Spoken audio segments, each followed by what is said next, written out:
Olá, graça e paz. Continuando, gostaria de compartilhar com você,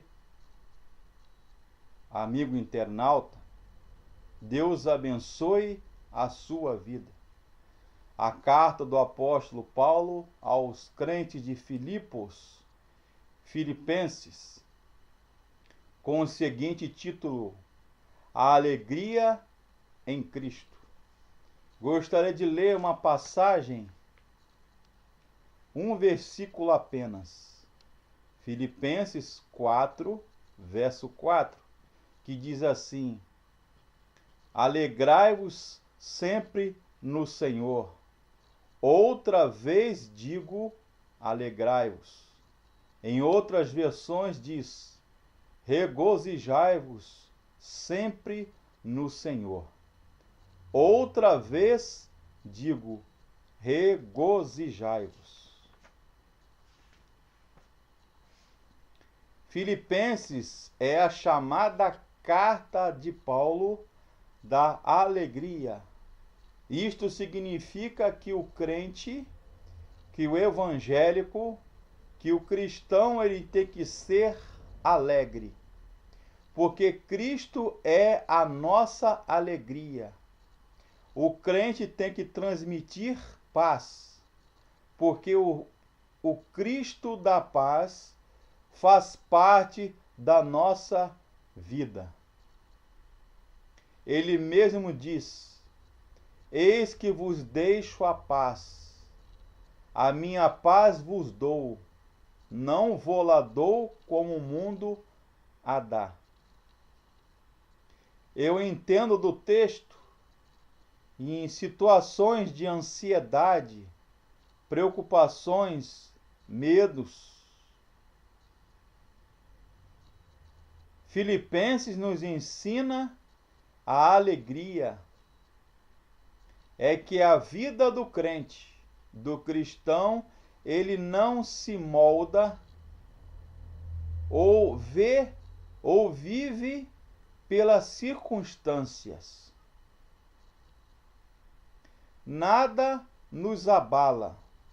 Às vezes, humanamente, é verdade, ficamos até tristes, o que é natural para o ser humano. Mas nós, que temos a razão da esperança, que é Cristo Jesus, Gálatas 2:20, já estou crucificado com Cristo, e não vivo eu, mas Cristo vive em mim. E a vida que agora vivo, vivo-a na fé, no Filho de Deus, o qual me amou e se entregou a si mesmo por mim. Gálatas 2, versículo 2. Paulo estava preso no contexto de prisão. Então, Filipenses, Efésios e Colossenses, as chamadas cartas da prisão, Paulo estava num calabouço, preso por pregar o evangelho, por testemunhar do evangelho. Todavia, lá em Atos, registra o doutor amado médico Lucas, apóstolo, que pela meia-noite Paulo e Silas cantavam, adoravam e oravam a Deus, e lá no calabouço, lá na prisão, em Roma e na Ásia, Paulo adorava a Deus e conseguia a façanha de ser e estar alegre. Filipenses e Paulo nos ensinam a manter a nossa alegria, a razão da nossa esperança. E eu não estou falando de sorrir, ou dar risada, fazer palhaçada, brincadeira. Estou falando de uma alegria que é vitalícia, ad eternum, para a vida toda. Essa alegria não é passageira, Não é como a alegria da chamada festa do carnaval, que dura apenas e tão somente 4 dias. Estou falando de uma alegria que vai além do sofrimento, uma alegria em Cristo que vai além da dor, uma alegria em Cristo que contagia, que impacta a nossa vida. Paulo estava preso, passando necessidade, quando ele fala: posso todas as coisas naquele que me fortalece. Filipenses 4:19 e 4:13.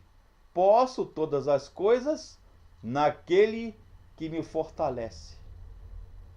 O meu Deus, segundo as suas riquezas, suprirá todas as vossas necessidades, em glória por Cristo Jesus.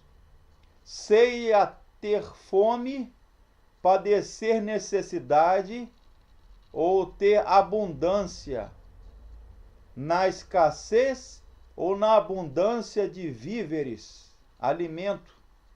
Em tudo estou experimentado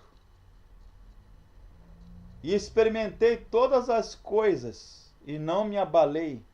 Em outras palavras, passou necessidade, mas mantinha uma alegria radiante, contagiante, porque a sua confiança, Paulo, estava depositada em Deus e não nas circunstâncias.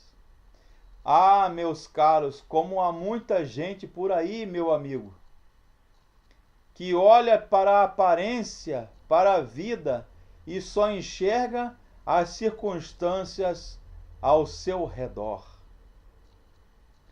Mas louvado seja Deus, segundo a lógica do texto, que o cristão, o crente, o justo, o servo em Cristo Jesus, ele não se baseia, nós não nos baseamos as nossas vidas nas circunstâncias. A psicologia explica, os estudiosos, os pensadores, ciência do comportamento, repetiu, ficou enfermo, perdeu emprego, se separou, morreu alguém, ficamos tristes, macambúzios, contemplando as adversidades, contemplando a melancolia, a tristeza, e alguns entram até em depressão, e alguns até mesmo crentes, cristãos. Mas o crente que olha para Jesus como autor e consumador da sua fé, ele não olha para as circunstâncias ao seu redor. A exemplo de Paulo, o nosso compromisso, o nosso desafio era estar alegre por dentro e por fora. A Bíblia diz que o coração alegre aformoseia o rosto. Que maravilha é servir a esse Deus que nos socorre. Salmos 121 diz: o salmista, olhando, contemplando os montes de Israel, elevo meus olhos para os montes. De onde me virá o socorro? O meu socorro vem do Senhor, que fez os céus e a terra. Outra coisa que eu aprendo em Filipenses, vide Paulo, é que Cristo é o nosso exemplo de entrega e abnegação. A Bíblia fala: tende em vós o mesmo sentimento que houve em Cristo Jesus. Filipenses 2, a partir do verso 5, que entregou-se a si mesmo, esvaziou-se a si mesmo, aniquilou-se a si mesmo, tomando forma de servo, e foi obediente até a morte, e morte de cruz.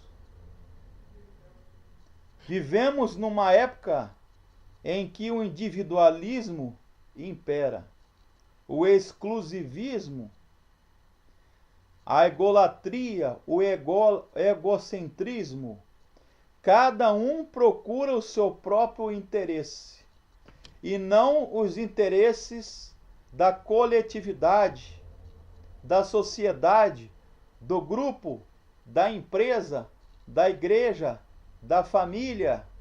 Ou seja, cada um vive segundo o seu mundinho em particular, num individualismo, num egocentrismo atroz.